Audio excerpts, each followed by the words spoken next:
안녕하세요. 푸른중 2학년 친구들. 자, 오늘은 2강 조선의 통치제도와 외교 정책에 대해서 알아보겠습니다. 자, 본강에 앞서서 지난번 1강에 체크체크 설문이 있었죠? 그걸 간단하게 해설해보고 이어서 가보도록 할게요. 네, 여러분 여기 보시면 지난번에 여러분 1강 체크체크 1번 문제 나와 있죠.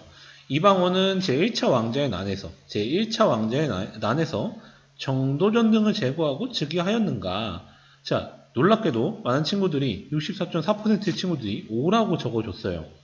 자, 하지만 분명히 쌤이 강의에서 얘기했지만 제1차 왕자의 난에서 정도전 등을 제거하고 실권을 잡은 건 맞아요. 이건 맞거든? 근데 즉위한 게 아니야. 즉위는 여러분 제 2차 왕자의 난에서 하잖아요. 그러니까 정답은 얘죠, 얘. X예요. 그래서 여러분 이거 꼭 주의하시고요. 자, 이어서 또 아래 2번 문제를 봅시다. 자, 이번 문제는 태종의 왕권 강화 정책 중에 한 가지만 적어보자. 이런 문제거든요. 여러분, 이거는 선생님 강의하자마자 쓴 설문이잖아. 그래서 강의를 잘 들었다면 충분히 쓸 수 있을 거라고 예상을 해서 낸 건데, 그래서 쓴 친구들 보면 많은 친구들이 호패법, 그쵸? 그 주민등록증 같은 거 있잖아. 그래서 세금을 걷기 위해서 했다고 했죠. 이런 호패법을 적어준 친구들, 그 다음에 육조 직계제를 쓴 친구들도 있죠. 사병 폐지도 있고요. 그쵸? 왕자의 난도 있고, 뭐 이렇게 있어요. 근데 물음표도 있고요. 모르겠다는 친구들도 있어. 아니, 강의를 듣자마자 설문을 내는 건데, 이렇게 적어주는 게 어딨어요. 여러분 주의하실 거. 어떤 친구들은 과전법을 적어줬는데, 과전법은 태종이 한 게 아니에요. 이거는 정확히 얘기하면 조선 건국하기 전에 한 거고요. 그 다음에 이건 뭐라고 적었는지 모르겠는데, 연산군이 왜 나오죠? 이건 의미가 없어요. 그쵸? 네. 호패법 할 때 패자는 이자가 아니라 요 아이자죠. 여러분 이런 거 주의하시고요. 태종의 왕권과 정책 정도는 여러분 조금 파악하고 있으시는 게 좋아요. 그래서 문제를 낸 거고요. 그 다음에 세 번째 문제가 학문 연구 기관으로 세종시기 활발한 활동을 하다가 세종시기 철폐된 기구로 오른 게 무엇이냐.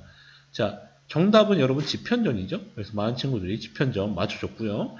일부 친구들이 의정부랑 육조를 해줬는데 전혀 관련이 없죠. 그래서 여러분 세종 시기에 주로 학문 연구 기관 나오면 집현전이구나를 아시면 되는 거예요. 자, 그 다음.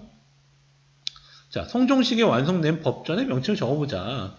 정말 절대 다수의 친구들이, 그래도 75.6% 친구들이 경국대전을 적어줬어요. 그쵸? 자, 근데 도평을 사사가 왜 나오는지 모르겠어. 아르테노는 또 뭐야? 영고는 또 뭡니까, 여러분? 아무 의미가 없는 것들이죠. 뭐, 여전히 모르겠습니다. 뭐, 죄송합니다. 있어요. 죄송할 만 하죠. 강의를 보자마자 설문을 내는 건데, 강의를 안 봤다는 거잖아. 선생님한테 다 명단 있어요. 여러분, 강의를 그렇게 길지 않잖아요. 좀 잘 들어주시고, 그 내용에 있는 거 간단하게 체크하는 거니까 좀 성의 있게 설문을 내주시는 게 좋을 것 같아요. 자, 그 다음에 보시면 이제 여러분 좀 이거는 어떤 개념을 잡기보다는 여러분의 생각을 좀 알아보려고 적어보자고 한 건데, 자, 보니까 태종 이방원에 대해서 어떻게 생각하느냐 했더니, 주로 좀 부정적으로 하는 친구들은 많은 사람들을 죽였다. 자기 목적을 위해서 많은 사람을 죽였다는 점에서 좀 부정적으로 평가하는 사람들도 있고요. 좀 긍정적으로 보는 친구들은 아무래도 좀 여러 가지 좀 왕권과 정책 같은 거를 긍정적으로 보는 것 같아요. 그렇죠? 굉장한 사람이다. 머리가 똑똑한 사람 같다. 막 이런 사람도 있고요. 안 좋게 생각하는 사람들은 많은 사람을 죽였기 때문에 좋지 않다. 뭐 이렇게 하는 것 같아요. 이렇게까지 했어야 됐느냐. 또 어떤 친구는 뭐 되게 악마 같다라고 적은 친구도 있긴 했거든요. 일단은 이런 정답은 없어요. 그러니까 보는 관점에 따라서 사람의 평가라는 게 워낙 갈리기 때문에 뭐 한번 생각해 보는데 의미가 있는 겁니다, 여러분. 친구들의 생각도 한번 조금 살펴볼 수 있는 시간이 되겠죠, 그렇죠? 이렇게 가족까지 죽인 게 좋지 않다. 그 다음에 뭐 주로 부정적인 평가 더 많은 것 같긴 한데, 네. 항상 사람은 양면적이니까요. 참고하시고요. 자, 그러면 이제 슬슬 오늘 본 2강을 진행해 보도록 하겠습니다, 여러분. 네, 여러분 오늘 1강은 먼저 조선의 통치 제도를 살펴보고 그 다음에 여러분 외교 정책을 좀 살펴보는 그런 흐름으로 진행을 할 거예요. 그래서 주요 키워드는 의정부 6조 3, 4 이렇게 있죠. 그래서 도대체 조선이라는 이 국가는 500년 정도 이어졌는데 어떤 정치 제도를 활용했길래 그렇게 오랜 시간 동안 버틸 수 있었는가 그거에 대해서 한번 알아보도록 합시다. 자, 통치 핵심은 역시 중앙 정치 제도겠죠. 그쵸? 자, 그래서 왕이 있고요. 그 다음에 의정부가 있어요. 자, 의정부는 여러분 최고 정치기구예요. 자, 여기서 왕 다음 가는 사람들, 일종의 지금으로 치면 국무총리 같은 삼정승, 영의정, 좌의정, 우의정이 왕을 대신해서 좀 많은 좀 중요한 일들을 좀 심의하고 막 그러죠. 그런 다음에 왕한테 어떻게 정책을 펼치라고 조언도 해주고 그런 기구예요, 의정부. 자, 그 다음에 육조라는 기구가 있어요. 자, 왕하고 의정부가 고위 관직들, 이런 고위 관직들이 어떤 정책을 결정했어. 그럼 그걸 실행할 부서가 필요하죠? 그게 바로 6조예요. 자, 실행할 부서니까 6개가 있어요. 좀 세부적으로 시행해야 되잖아?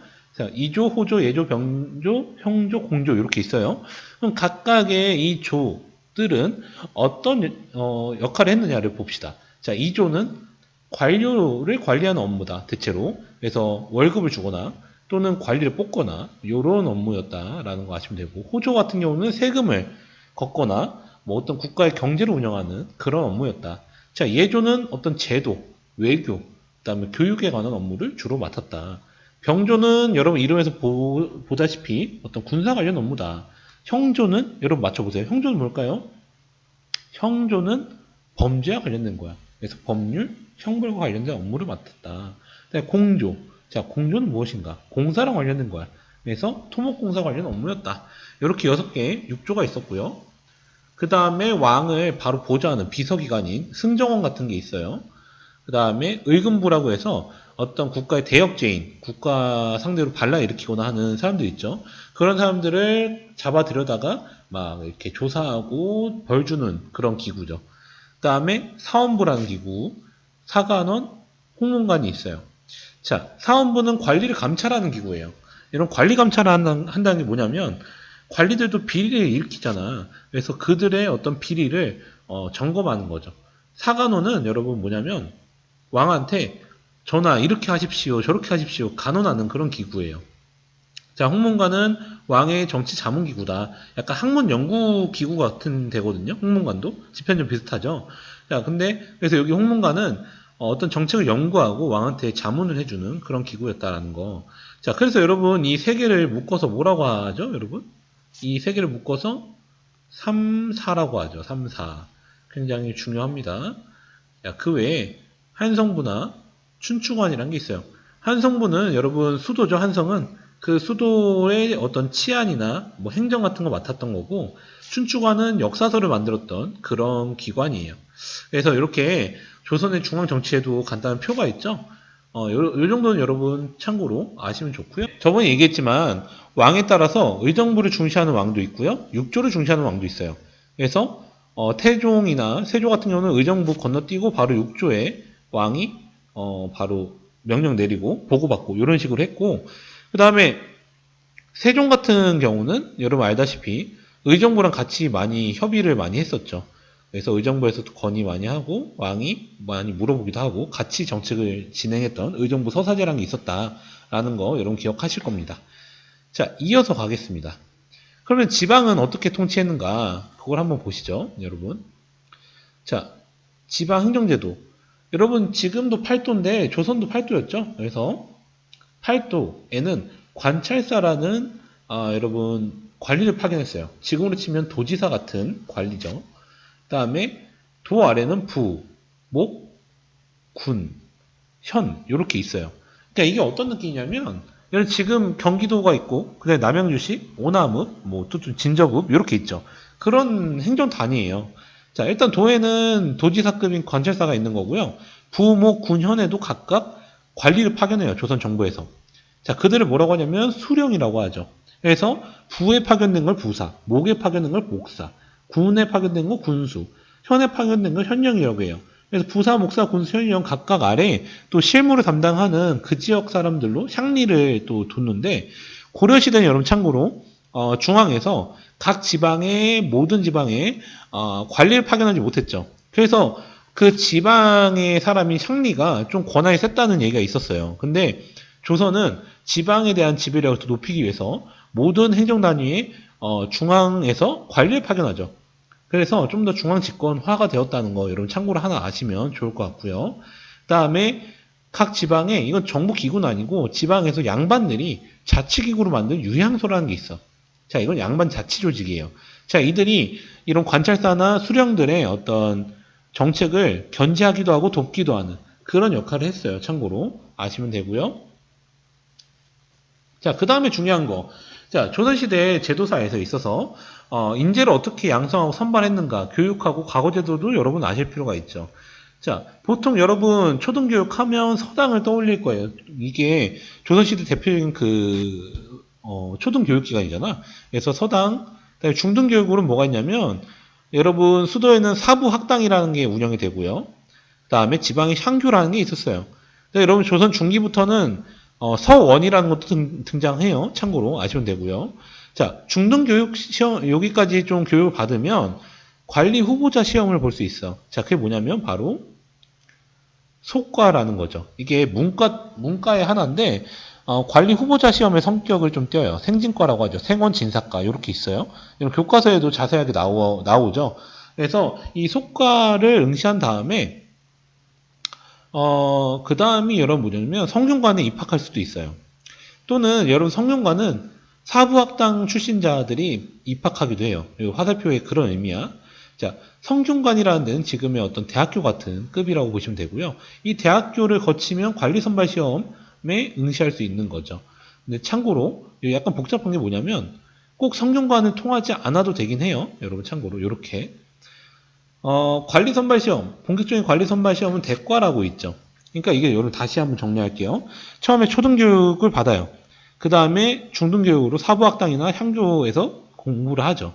그러고 나서 속과를 볼 수 있어요. 요 정도 교육을 받은 사람들. 그리고 속과를 볼 수 있는, 여러분 이런 과거를 볼 수 있는 조선시대의 기본적인 신분은 양인 이상이면 됐어요. 그래서 천민 외에 양인들한테 시험 기회가 있었다는 거. 그건 중요한 포인트인데, 어쨌든, 자, 이거는 예비 시험이니까, 대과, 이 관리 선발 시험의 필수 조건은 아닌 거예요, 여러분. 그래서 사부학당을 거쳐서 성균관 거쳐가지고 대과를 가는 사람들도 있는 거고요.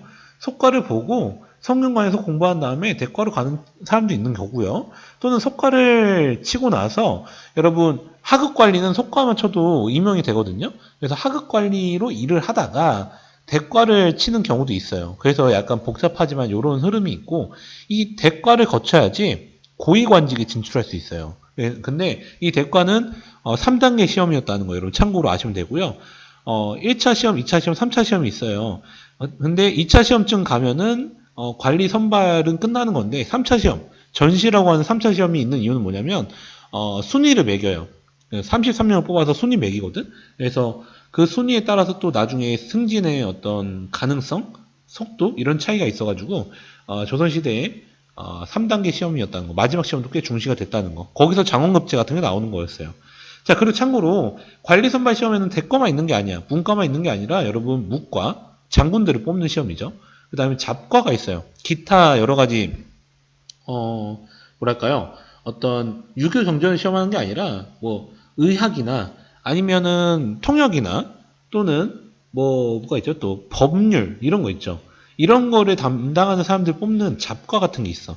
이건 되게 웃기죠. 지금은 뭐 의사, 검사, 판사 이런 사람들 되게 지위가 높잖아. 근데 그 당시에는 그들보다는 이런 문과적인 지식들 유교 경전 공부하는 그런 사람들, 실용적인 학문보다는 어떤 유교 경전을 공부하는 사람들이 좀 더 우대받는 사회였다는 거, 이런 참고로 아시면 되겠습니다. 그리고 작과는 좀 더 선발 이렇게 시험 볼 수 있는 사람들의 폭이 넓었어요. 그러니까 뭔 말이냐면 대과 이런 문과 같은 경우는 신분적으로는 양인들이 칠 수 있다고 했지만 사실상 유교 경쟁이 워낙 방대하고 어려워요. 그래서 양반들 정도만, 그러니까 농사 짓는 양반들 정도가 실질적으로 응시할 수 있었거든요.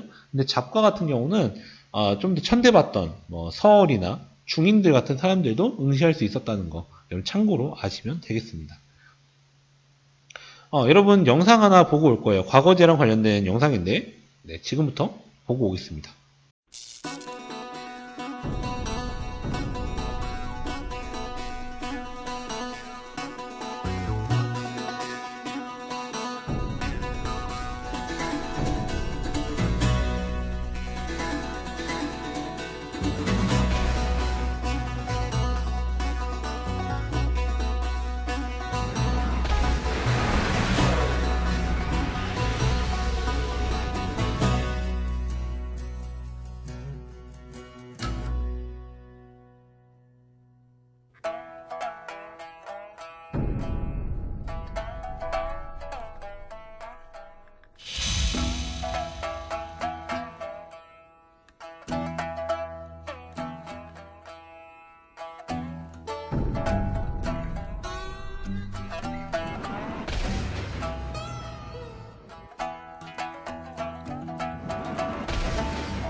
네, 여러분 영상 잘 보고 오셨죠? 자, 그럼 이어서 조선시대 외교정책을 보면서 이번 강의를 좀 마무리할 건데, 자, 조선시대 외교정책은 여기 나온 것처럼 4대 교린 정책이에요.